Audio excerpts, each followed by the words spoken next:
望着即将燃尽的3支檀香，林婉儿一脸挫败。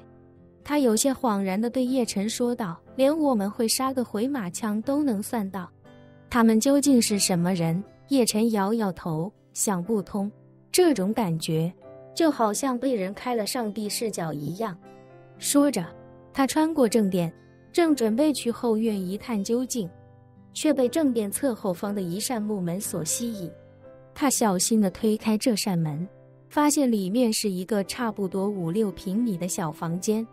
叶晨简单扫了一眼，发现这房间里除了一张简单的木椅和一张不足半米宽的小木桌之外，似乎别无他物。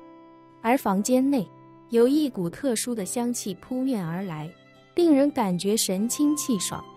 叶晨仔细一看，便见那小木桌之上放着一串与木桌几乎同色的手串，那手串由直径约莫1公分的木质圆珠组成，通体呈现深浅不一的黑褐色，十分光亮，散发着浓郁的木香味道。手串摆放在桌面的正中位置，看起来是别人特意留在这里的。叶晨走上前，将那手串拿了起来，入手便能感觉这手串每一颗珠子上的温润质感。而这手串整体轻盈，再加上特殊的香气，叶晨推测应该是沉香所致。林婉儿这时走了进来，惊讶地问：“公子手中的沉香手串是哪里来的？”叶晨回头看着他，微笑道：“在这桌子上发现的。”林婉儿来到跟前，小心地问：“公子，可否让奴家看一看？”叶晨点点头，将那沉香手串递给了他。林婉儿小心地将手串捧在手心端详，惊叹道：“这是沉香中最好的品种白旗楠，而且是绝版的海南白旗楠，甚至还是海南白旗楠中不曾见过的绝品。”绝品？叶晨好奇地问道：“这东西很贵吗？”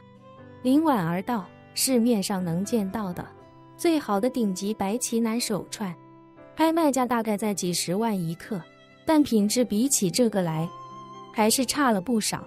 奴家还没见过这么好的料子。”叶晨惊叹道：“你可是一路喝着普茶之母的茶叶活到现在的。当日在北欧初见你时，你那些青花瓷也堪称极品中的极品。这世界上还有什么好东西是你没见过的？”林婉儿用玉手微微遮住红唇，轻笑道：“公子太高看奴家了。这世上卧虎藏龙之人太多，这世界上几乎绝大多数的东西，凡是能被世界知道的，都不是最好的，所以遇到自己没见过的好东西也属正常。”说着，他将手串递还给叶晨，道：“公子，这手串应是他们送给你的礼物，你且收下，好好保管吧。”叶晨道：“说不定是给你的呢。”“不会。”林婉儿娇声一笑，说道：“要是送给我的，估计他们就送不起了。”叶晨好奇地问：“为何这么说？”林婉儿笑道：“公子数一数这手串，不多不少，一共28颗珠子。如果奴家没记错，公子今年应该刚过了28岁生日，还没到29岁吧？这不就正是为公子准备的吗？若是为奴家准备，至少要穿上300多颗，属实有些太浪费了。”叶晨惊了惊，连忙低头数了数手串上的珠子，确实是不多不少，28颗。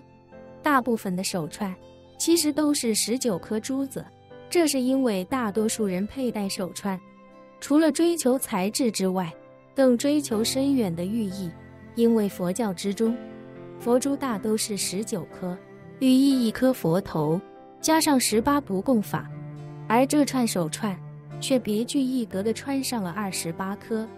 因为颗数确实过多，这手串其实已经不适合戴在手腕上，而更适合拿在手中盘捻。叶晨不禁问他：“你觉得这代表我的年龄？”林婉儿点点头，大概率是。叶晨又问：“或许是某种巧合呢？”林婉儿摇摇头，放在外面，有可能，在这里不可能。叶晨追问：“为什么这么说？”林婉儿认真道：“公子，你要明白，这里的一切都是为你准备的。他们之所以请奴家进来，只是因为奴家恰好陪着公子来了。若是奴家没有陪着公子一同前来，那他们一定会直接跟公子见面。”叶晨忽然有些紧张，他觉得林婉儿说的有道理，但是他又不明白对方到底是什么人，竟然会这么关注自己。从那个小尼姑在山下主动与两人说话的那一刻起，叶晨就一直想知道这些人究竟是什么来头。到现在，这个疑问越来越强烈。这时，林婉儿忽然想起什么，开口道：“公子，奴家方才进来时，不曾见过有人出入这间屋子。这屋子里有桌椅，还有这只手串，想来当时应该有人待在此处。”叶晨点点头，那想必就是他们的幕后主使了。说着，叶晨将那手串拿在手中盘捻片刻，又道：“不知道他们为什么要遮遮掩掩，但感觉确实如你所说，不像是敌人。至于他们到底什么来头，只能等他们下一次主动出现了。”说到这里，叶晨看着林婉儿，问他：“你说，既然他们做这些只是不想让我继续向前，那如果我出了这扇门，继续往10万大山的深处走，他们会不会再次出现阻拦？”林婉儿惊骇不已地问道：“公子，你是认真的吗？”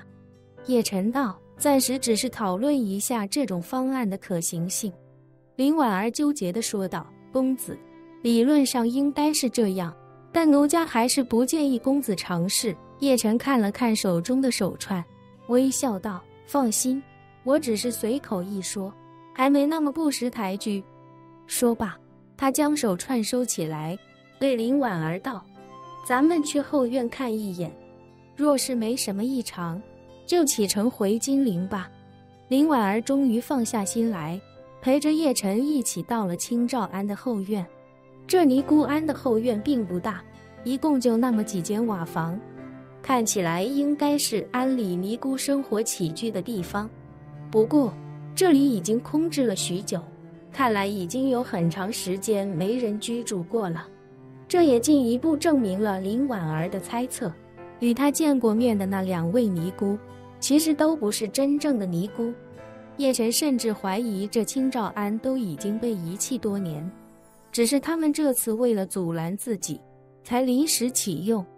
两人在后院没再发现什么有价值的线索，不过倒是在后院的后门外看到了一条从背面下山的小路，想来他们便是从这条山路撤离的。由于已经过去1个多小时，此时叶晨顺着这条路也看不出什么线索，本着对这些人的尊重，他也没动过追上去一探究竟的念头。看着那蜿蜒的小路，叶晨轻叹一声，对林婉儿说道：“走吧，咱们回金陵。”另外，我的新频道历史印记馆已上线，欢迎观看订阅。